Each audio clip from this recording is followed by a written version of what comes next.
In this interview, George is going to be talking about his parents, where they came from in Romania, and what they did as soon as they got here, and how they met.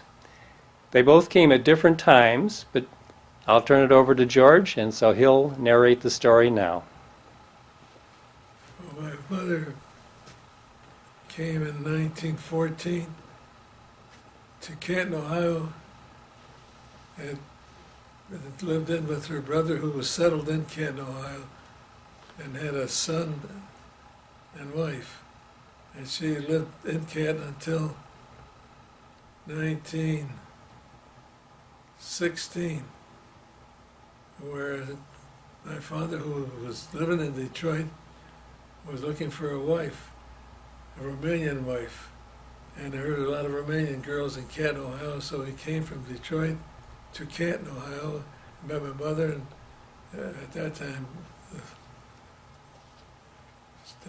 a lassie, who was, and other Romanian girls, and somehow he became attracted to my mother, and went back to Detroit, and then he decided that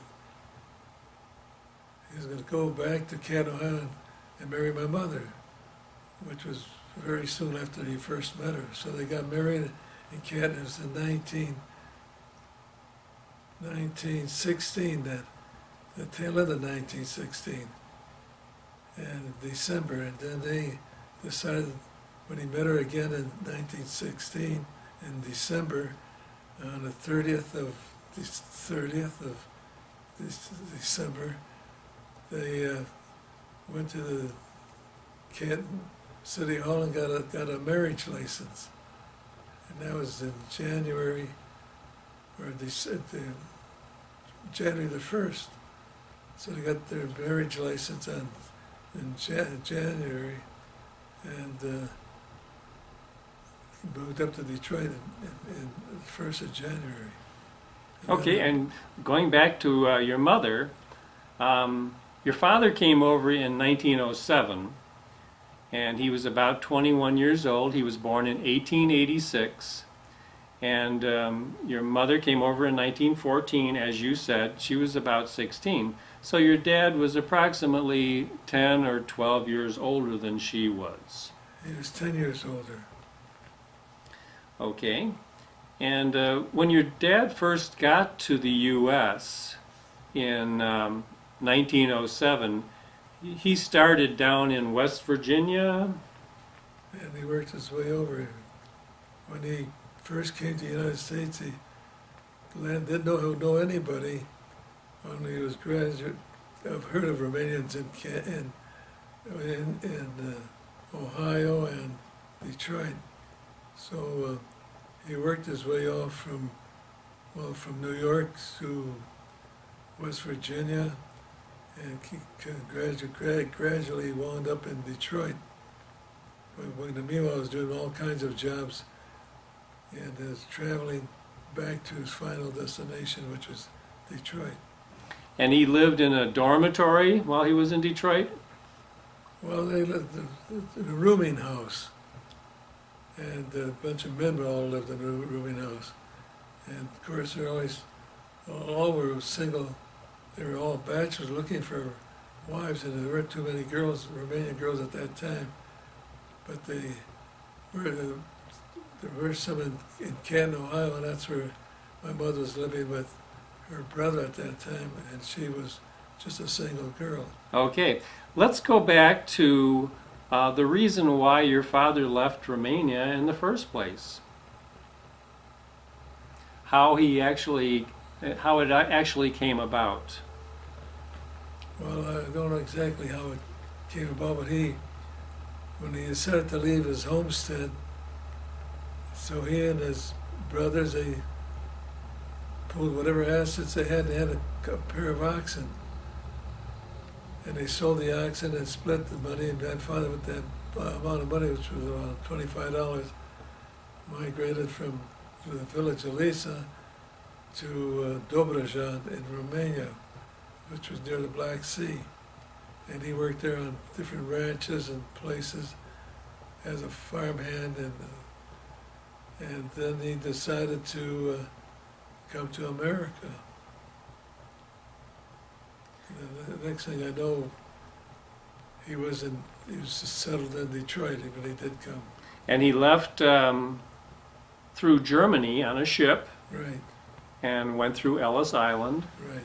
and then made his way to West Virginia, Ohio, and then up to Detroit. All right. Anything else to add to that right now? No, really, although as he was gradually traveling to Detroit, he had different jobs at different places to find money to keep, to be able to travel.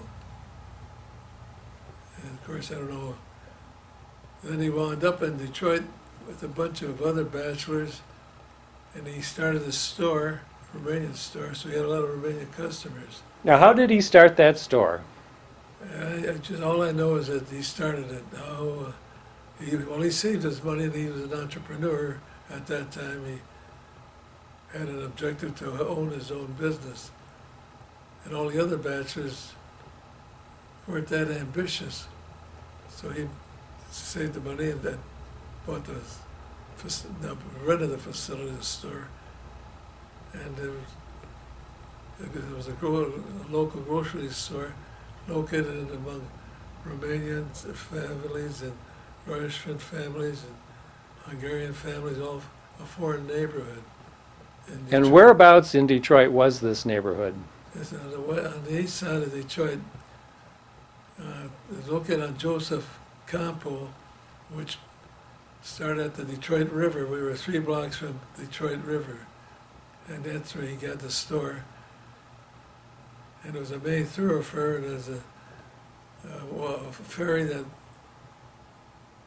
serviced Detroit and the Windsor area. And you could ride the ferry for a nickel to get to Walkerville, Ontario. And if you didn't get off the boat, you could come back on that same nickel. So there were 2 ferries actually that went across. Right. All right. And Walkerville, I believe, is the old name for Windsor. Right. Okay. Anything else to add to that? Well, Walkerville was on the Canadian side, and that happened to be a very clean side of the Detroit River, whereas along the Detroit River there's a lot of sewage that was dumped into the Detroit River.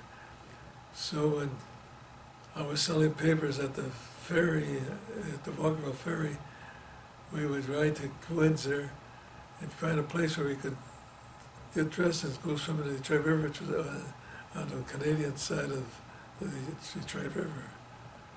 And Now, this was before you got married, isn't it? Oh, this is when I was 10. Before he got married. Yeah. No, I'm sorry. He was already married. This is when you were a young child. Yes. Okay.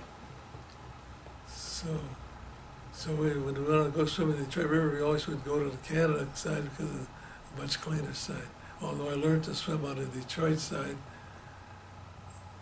in the cleaner spots of the Detroit River. Okay, well, let's wrap up this interview right now, and we'll go to the next topic.